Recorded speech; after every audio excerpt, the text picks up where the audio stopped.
అనకాపల్లి జిల్లాలో bulk drug పార్కుకు వ్యతిరేకంగా రాజయ్యపేటలో నిరసనకు దిగారు మత్స్యకారులు. మత్స్యకారుల దీక్షకు మద్దతుగా వైసీపీ నేతలు రాజయ్యపేటకు చేరుకున్నారు. 9 గ్రామాల ప్రజలు మత్స్యకారులకు మద్దతుగా దీక్షలో కూర్చున్నారు. రాజయ్యపేట దీక్ష శిబిరం ప్రభుత్వ వ్యతిరేక నినాదాలతో హోరెత్తుతుంది. ఇక ఇదే అంశం గురించి వైసీపీ ఎమ్మెల్సీ నేత బొత్స సత్యనారాయణ మాట్లాడుతున్నారు. ఇప్పుడు లైవ్లో చూద్దాం. ఆ కార్యక్రమాన్ని ఆ లోకల్గా పనులు ప్రారంభించే ముందు ఆ ప్రాంతంలో ప్రజల తాలూకు మనోభావాలు తెలుసుకొని వాళ్ళతో సంప్రదించుకొని వాళ్ళు ఒప్పించి ఆ కార్యక్రమం చేయాలి. లేనప్పుడు దాన్ని ఇంకో దగ్గర మార్చుకోవాలి. లేనప్పుడు దాన్ని ఇప్పుడు ఒక విషయం అదే చెప్తాను కదా, చెప్తాను కదా, భోగాపురం ఎయిర్పోర్టు అన్ని వేల ఎకరాలని ఎక్విజిషన్ చేయడానికి వీల్లేదు. పెద్ద ఉద్యమం చేశారు టీడీపీ ప్రభుత్వంలోనూ. మేము వచ్చాం, వాళ్ళందరినీ ఒప్పించాం, వాళ్ళందరినీ చేసాం, శంకుస్థాపన చేసాం. ఇంకా వచ్చే సంవత్సరంలో ప్రారంభించబోతున్నాం. దాన్ని ఒప్పించాం. మన పక్కన ఉన్న ఎస్సీ జడ్డు ఏది మన అచ్చాపురం ఎస్సీ జడ్డు దాన్ని 8,000 ఎకరాలు చేసాం. అక్కడ అది ఆ ప్రజలందరూ ఒప్పించాం. ఆ ప్రజలకు అవకాశాలు కల్పించాం. వాళ్ళని మెప్పించాం. ఆ కార్యక్రమం చేస్తాం.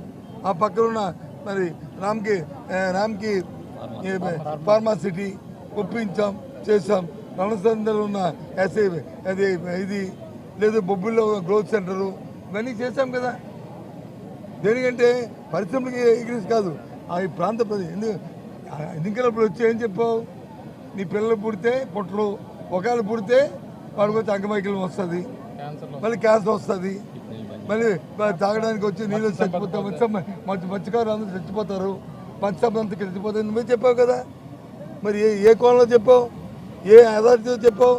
ఇది కూడా శానిటరీ ఏంటి అంటే చెప్పినవన్నీ అయితే తప్పు చేసి కాదు, నేను అబద్ధాలు చెప్పాను, నేను చెప్పిన దాన్ని కూడా తప్పు అయిపోయింది, ఇంకో ముక్కు నేలకు రాసుకుంటున్నాను, మా చంద్రబాబు నాయుడు గారు చెప్పండి చెప్పాను, ఇవన్నీ అబద్ధాలని చెప్పండి వచ్చి చెప్పాను. వాళ్ళు బతిమాలుకోమండి, మాకు అభ్యంతరులే. వాళ్ళని కన్విన్స్ చేసుకోమండి, మాకు అభ్యంతరులే. అంతేగాని వాస్తవాలే, అది వాస్తవం నువ్వు నమ్మింది వాస్తవం. అమ్మాయికి వాళ్ళు నమ్మరా? వాళ్ళకి తెలుసు కదా. మనం చెప్పిన మాట పాపం గుడ్డుగా నమ్మే వ్యక్తులు కదా అందరూ. అంటే ఇప్పుడు బాధ్యతగా ఉన్న వ్యక్తులు ఎంతవరకు నిజం చెప్పాలి, ఎంత మన నిబద్ధత ఉండాలి, ఎంత నిబద్ధత ఉండి మాట్లాడాలి. కానీ కాదు కదా. అందుకు ఈ విషయాలు వస్తాయి. దయచేసి ఇవాళ ఏదైతే ఇక్కడ వచ్చిన ఆ సంఘీభావం తెలిపామో, ఈ ప్రజల తాలూకు కోరికని ఏ విధంగా అయితే అయినా సరే వాళ్ళ మాట ప్రకారమే కార్యక్రమం జరగాలి. దానికోసం వాళ్ళ వెనకాతల ఏ స్థాయికైనా సరే వైఎస్ఆర్సీపీ వాళ్ళు వెనక ఉంటుంది.